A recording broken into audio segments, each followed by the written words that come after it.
Hello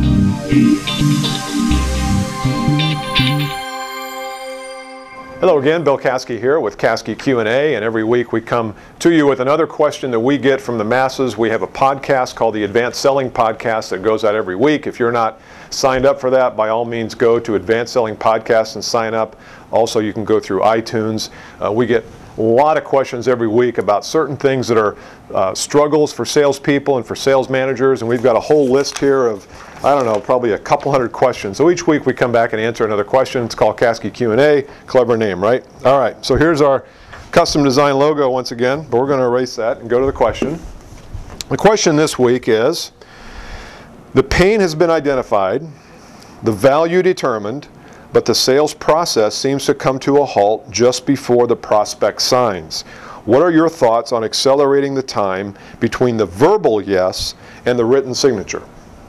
This is an excellent question because, especially in this type of economy where you have people who are afraid to pull the trigger, you've got prospects, especially if you're in a business-to-business setting, that are just reluctant to make the decision to go and make the commitment. So it's easy to make a verbal commitment. Yeah, we're going to do this, but it's a little bit harder when it goes to signing the signature.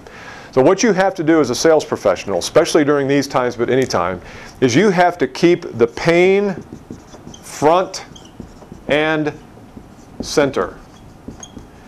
Here's what I find a lot of salespeople do is they go in and they find the problems and they establish the needs and all those happy buzzwords. They establish the pain and the possibility and the vision and all that stuff on the first call.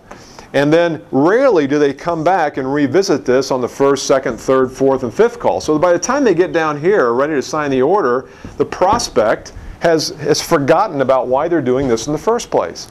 So what I find the amateur salesperson does, the amateur salesperson actually doesn't ever find this out. They jump right to the solution. But even the quasi-professional will find this on the first call, but you've got to keep this in front of them all the time.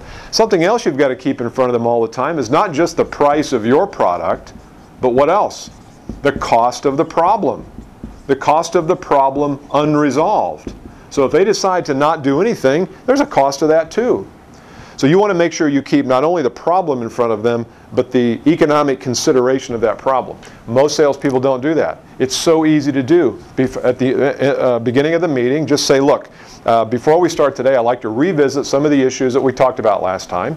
Here, Mr. Prospect, is a list of the 5 things you said you wanted to accomplish. And here's a list of the costs of those. Have those changed? Do you still want to accomplish those? Are those still important? That way, the prospect keeps that in front of him all the way through. So now, the decision is not to buy or not to buy. What is it? It's to solve or not to solve.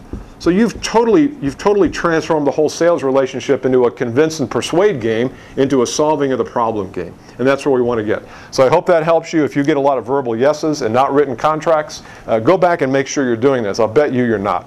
Join us next time, Caskey Q&A.